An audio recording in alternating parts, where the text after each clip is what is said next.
the United States, worked as a foreign correspondent for London Sunday Times. She and French mysterious disappearance of Saudi journalist Jamal Khashoggi amid reports from Reuters and the Washington Post that he may journalists who have been murdered.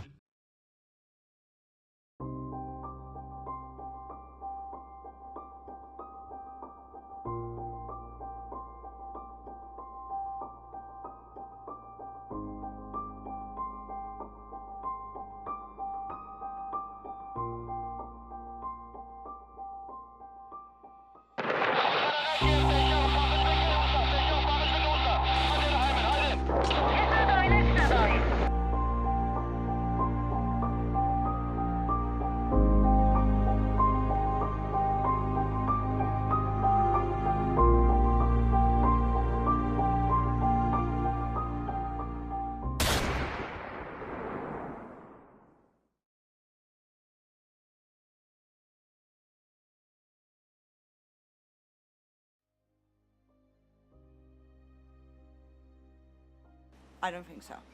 No, not at all. Not at all. No, I don't think they do. No. The regular people, they don't understand. They don't. Why are so many of the world's leading war reporters not understood? I am Zuzana Martinkova, and in this documentary I traveled all across Europe looking for the answers.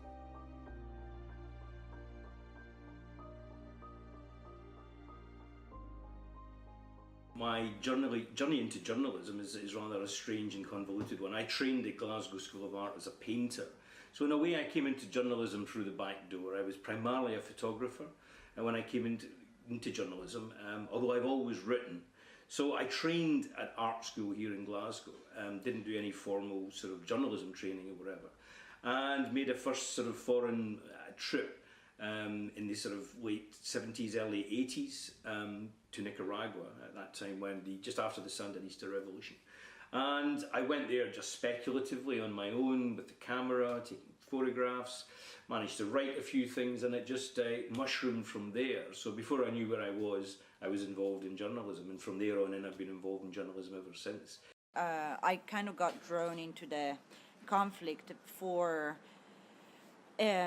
because I know some Yazidi people, and they told me straight away what was going on in Shangal, in Sinjar, in Iraq, where ISIS abducted up to 5,000 women in order to enslave them and killed literally thousands of people. And therefore I started following and covering the issue, and then I started reporting from there. I was placed in Beirut by accident, and I went there. I was 17 years old, and I just wanted to study like a normal kid. The day of the acceptance, I got accepted into the Lebanese American University for journalism major. Rafiq Hariri, the prime minister, got assassinated in the middle of the city, which turned the city into a chaotic mess of blood and people in tears, and there was millions in the streets protesting against what happened. So Lebanon has went into this nightmare of a tunnel, of a political tunnel that never ended. And I think Beirut is still living that tunnel right now. I didn't really decide to do that. I was invited by the NATO to participate in a press tour in Kabul in Afghanistan almost 9 years ago. And when I was there, I was, I enjoyed the kind of job that I was doing. I enjoyed the kind of stories that I was following. And lately I've applied for a job with NATO TV, which is like the news desk of the NATO in Afghanistan. And I started producing short stories, self-contained short packages for the military organization. I thought, well, it's been 12 years in the military. I need to perhaps maybe either change or become more institutionalized. I left the military and joined the Army Reserves and actually became a combat camera photographer, or a member of a combat camera team.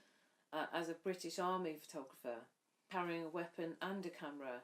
So in that role I was still a soldier, but I was a soldier taking pictures at that point.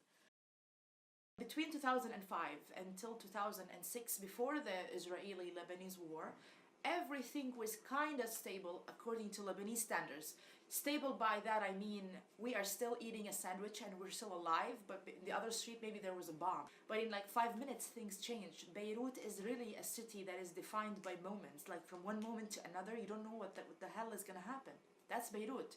So you just have to you have your guards up all the time. It can be all happy, everyone's going about their business, but if something goes wrong, it's literally, and that's generally how quick it is. I was making pasta with my friend. She's a journalist as well. We were in Hamra, the main street. That's basically like, I don't know, it's like Piccadilly Square in London, something like this. It's very popular and packed with people and tourists and culture and artists. So we were living just like yards away from the mansion of Saad al-Hariri, the son of the prime minister who got assassinated. It was like 4 o'clock, we were riding, and then there was a bullet that came from the window, suddenly. So we freaked out, we hid under the tables for like 5 to 6 minutes, and then another bullet came, and a third bullet came, and then there was a continuous Kalashnikov style, like this, and I was like, what the hell are we gonna do? What's happening? What, are we gonna die? Who's shooting us? So in like 10 to 15 minutes, I was literally trying to find the remote control to turn on the TV, see there was something, and there was no reception on the local news channel. We realized later they were a group of people who burned down the TV station, that TV station, Future TV Movement station, the studio. It was burned down, and there was like kind of an invasion of a political party into another political party street. So it was internal. The next day we went outside, and the scenery was breathtaking in a bad way. The street is like literally covered with bullets. Like there's no space, you can't see the floor. It's like all bullets. And we just stood there and we giggled so much. We were laughing so hard, and there was nothing funny about it. Whenever I remember this, I tear up, I cry, I laugh at the same time, because it was like, I don't know, we wrote an article, we published it in the newspaper, in the Nahar, and in our daily newspaper at the university. We called it A Night Not to Forget. And we really interviewed everybody, we talked about it, and it was kind of like our first cover story for the newspaper. But we will never forget that. We will never forget that 2 of us might have been killed. It's terrifying, a lot of times. I mean, if something's going to go wrong, it goes wrong really quickly. Of course I'm scared. I would be crazy not to say that I'm scared. You know, I always, when I started this line of job, I was talking to friends who've done it before and stuff, and a person told me a very good thing. He said, fear is what protects you. And if you're not scared, then you're in danger, because if you're not scared, you take risks that you shouldn't take. I'm really scared, and I don't think that I'm that kind of person that has that adrenaline that allows him to work without being scared when I cover this kind of stories. It's part of the job. Now, not all the time we're doing extremely dangerous things. War is a strange thing. It's kind of long periods of comparative boredom, punctuated with periods of madness and frenzy in that way. That's the sort of pattern of war. It's not bang, bang, bang all the time. It's never like that. It's very kind of up and down in that way. And I think that's something that the layperson doesn't really understand. I think they think that you're, sort of thrown into this frontline situation and you exist in it constantly. It's not quite like that. I was patrolling with French soldiers in Afghanistan. It was my second trip in 2011. And these were guys I knew in France. I followed them in 2 different commando training. I followed them in tactical training. I went there to the yearly celebration of the regiment. These are French Marines. And that they were just like that. And I knew they were talking about me, and they were waiting for the right occasion to ask the question. And so finally a young corporal came and said, Mr. Journalist, I've got a question for you. Yes, go on then. What did you do to your boss to be sent in Afghanistan? I said, well, actually, nobody sent me here. I'm a tech journalist. This is my project. I decided to come here. I say, I don't understand. I mean, my daily job is around technology, and I think war is a very important topic, and I wanted to see how the French troops are fighting in Afghanistan, what kind of enemy, what is their daily life. So I decided to come here. I put 4 weeks of holidays. This is my money I'm spending and my time. And look at me and say, you completely mad. The public has this idea that somehow you've got your pockets full of cash and you're paid vast sums of money to go off by a newspaper to do this work, when in actual fact, probably 70% perhaps, I'm just plucking a figure out there, but I would on experience expect maybe 70% of correspondents in the field are freelancers working for organisations. So quite often they're paying their own way there, or they're taking a chance to go there in the hope of recouping the money in that way. So that's something that people don't understand. I don't think they understand also the nature of the dangers that are faced, because the dangers have changed over the decades, I think, where journalists have become targets, they become collateral, become political pawns in a way that they perhaps weren't in an earlier era. So I don't think the public understands how much journalists are actually a target in a frontline situation. It started with Al-Qaeda, the kidnapping of journalists in Afghanistan and even in Iraq, and but I think what ISIS did, it put even more violence on that, and especially in 2015, 2016, you knew that the aim was for you to be kidnapped in order to get money out of you. Not really suddenly, but you are a target. Yeah, there's always been a risk, but now the risks are much more complicated than they used to be, and there's more of them coming at different angles. Is it less or more dangerous? I think the danger of taking a bullet is still the same. During the Battle of Tel Abyad, I was sleeping on a rooftop with the Kurdish fighters. So under like really dirty carpets and stuff like that, we're sleeping, and then it was the day, and the earth was shaking. Woke up like that, and the guy that was just scratching their head like that. Planes bombing, coalition, France, America. Okay, sleep. Okay, why not? Boom, boom, boom. And then one moment after, like big boom, and really the house was shaking. And then I woke up again and said, coalition, no, Daesh. And just like half a mile from there was a tiny bridge, and they blew it up with a truck or a car, I don't know, because they were just like pieces of metal loaded with explosives to stop the Kurdish fighters. But it was a big one. But that's part of it.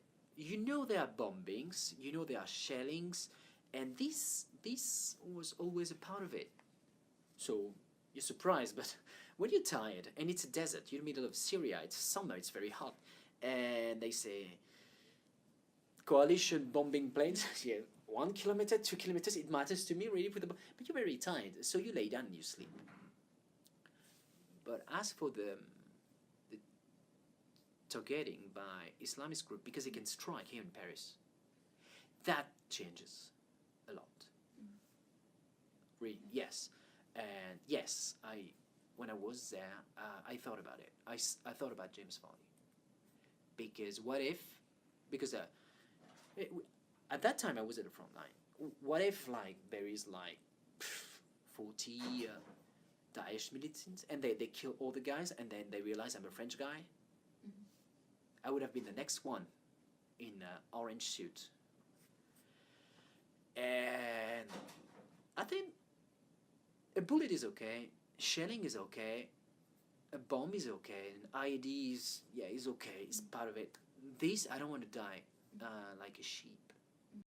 Journalists are always the first target, because they are the one who's telling the truth. In theory, I'm just saying.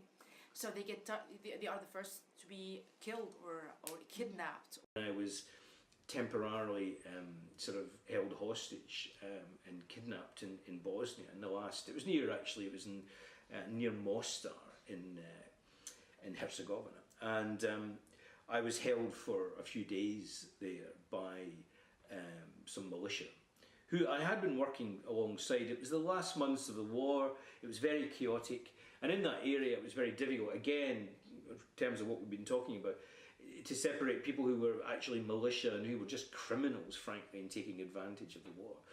And I, along with a couple of Bosnian journalists who, frankly, were in an area that perhaps they shouldn't have been, they were killed by these militia, they were murdered.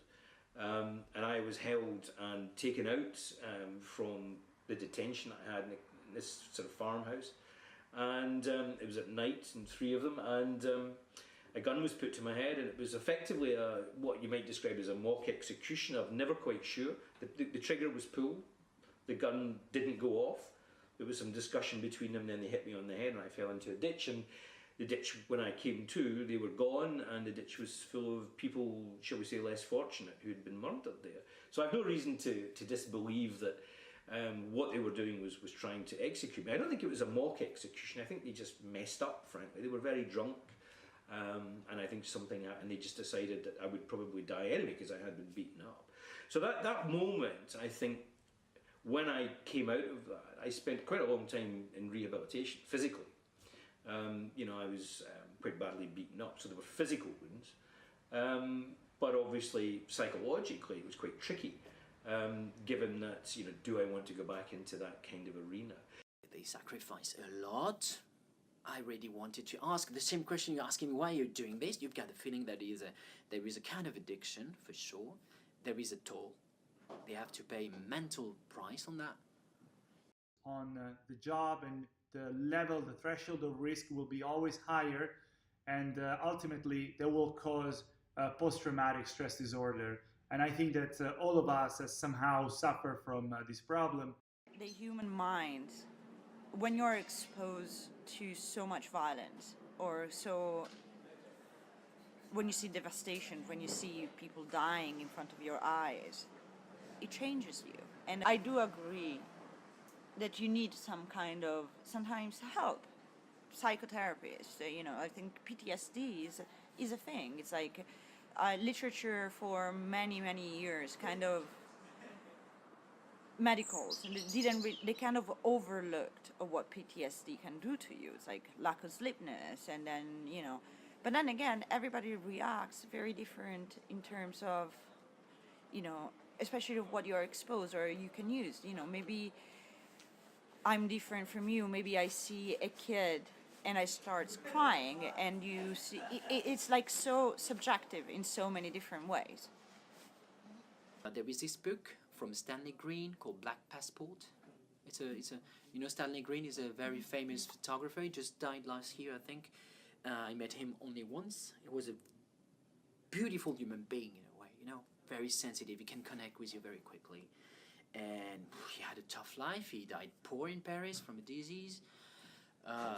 And in Black Passport, he wrote, if you do this job for more than 8 years, your soul is going to be burned because you see too much shit. Why I came back, I have no idea. You know, so maybe it is an addictive thing. Why I came back to work after many months, 6 months, is still a question I ask myself sometimes. But there is going back to the addictive thing. Yes, there is. I mean, I think after maybe a month or two, I get sort of itchy feet. I get sort of bored. I could never do the kinds of journalism that some of my colleagues do. I'm not being disparaging about what they do. That's their chosen kind of specialism. But I'd find it very, very tedious. And, you know, again, as I've said to many people before, there's a wonderful phrase by John le Carre, the English, British writer, the spy writer, that a desk is a dangerous place from which to view the world. So sitting behind a desk means that you're detached from the world. It's a dangerous place to view the world because you're not engaging with outside the desk. And I think that's what that kind of frontline reporting is all about, and that's what makes it quite addictive, rather than sitting from afar. You're up close and seeing it up close. Thanks to advanced technology, I also reach out to journalists from further away. I was embedded with U.S. forces along the Afghan-Pakistani border in 2010 in the fall, and I was walking through a remote village with some U.S. and Afghan forces, and stopped to talk with a group of young men in this village, and I was shooting video at the time, and I saw their eyes get really wide, and I heard this whooshing sound, and I turned around and I see this man down the road who was shouldering a rocket-propelled grenade launcher. And he had fired the ordnance right at us, and I had no time to move or react or what. And the thing struck me in the side of the head and immediately blinded me in my right eye and crushed all the bones in the side of my face.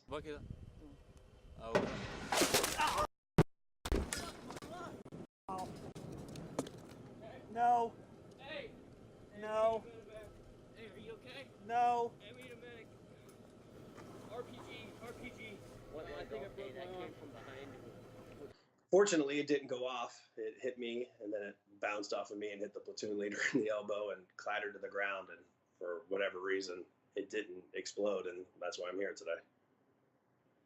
That's as much because we're an easy target, though. It's because we don't have, we don't have armed escorts. Most of the guys who got kidnapped in Syria were lifted in a local taxi on their way driving through the night from place A to place B. Very, very few foreigners do that. So obviously, if you're a foreigner and you're doing that, then you are the target. And since only journalists and a few aid workers were doing it, they were the ones who got lifted. Today, especially with the power and the spread of information, especially on the internet and social media and all that, organizations appreciate and really fear information and the power of information. So, for example, you might have Russian state authorities who are targeting journalists because they're investigating a particular issue, and they kill these journalists. Or you might have ISIS, who sees a journalist is dispelling the myths that they try to propagate about how Islamic they are or how un-Islamic they really are. And so they target Syrian journalists who are spreading actual truth about the reality of life under ISIS. So you have state and non-state actors who are going after journalists and people who are spreading information. And yeah, it has made journalists more, I would say, more of a target than they probably ever were before. At the same time, these non-state actors in particular are also quite brutal when it comes to journalists. And obviously we saw that with how they targeted Western journalists and local journalists in Syria and Iraq. Somebody once, I can't remember whether it was Hemingway or Martha Gellhorn or someone said that being a reporter is like dancing on the knife edge of history. I really enjoy being there to observe that important moment in history. I think that's another important element that draws me to journalism is I've had a chance to really observe some really amazing things over the years in many different very important countries, and to see some fascinating events that will be in the history books, and I feel really privileged to have had that opportunity. The strange feeling about this is, as a photographer or photojournalist, you want to be there when it happens, and it's never always that it never really happens like that. So you want to be there soon after, before everyone's there, and you want to try and document it as it is right from the very beginning. It's all about eyewitness reporting, and I'm a huge, passionate believer in the need for eyewitness reporting. It's this desk thing again. And I just was fascinated by what conflict did to people, what it did to places, how all of the humanity, the good and the bad of humanity, comes to the surface in conflict. And it's, in a sense, it's a very easy kind of reporting because you don't have to go looking hard. It happens in front of you. It's there. All of the intensity and the dynamics and the fear and the excitement of life are there for you to film in a conflict. Our teacher, Dima Dabbous, she always has given us this example. If you see a child hanging by a thread by the balcony on a ledge and it's burning, would you take a photo and become the first person who ever photographs him, or would you save him? I would save him. I don't care about the photo. I would save him, and then I change the story. A journalist saves a child instead of a journalist photographs a child dying. You know, that's the difference of that's what I learned in Beirut, and that's what everyone in journalism a journalist should learn, because when you become the story, it changes for the better. We are capable as a species of doing the worst possible things to one another and doing it repeatedly over and over again, to the point where we learn no lessons and never seem to quite grasp in its totality the preciousness of life. And so we just keep doing these things over and over again to harm one another, and I find that disheartening, but at the same time I wanted to still try to figure out why it is we do that. I was following Syrian and African migrants trying to cross the border between Greece and Macedonia. And I remember that we were literally in the middle of nowhere. And I spotted her when I was filming, and I kind of like tried to raise her attention. It's like, hey, where are you going? She came to me and grabbed my hand, and she was shaking. She was speaking her language I couldn't understand. I tried to make myself understand with a few words of Arabic that I know. She was completely lost, and I asked her, where you come from, where you going? She said, I don't know, I come from Somalia, I don't know where I'm going.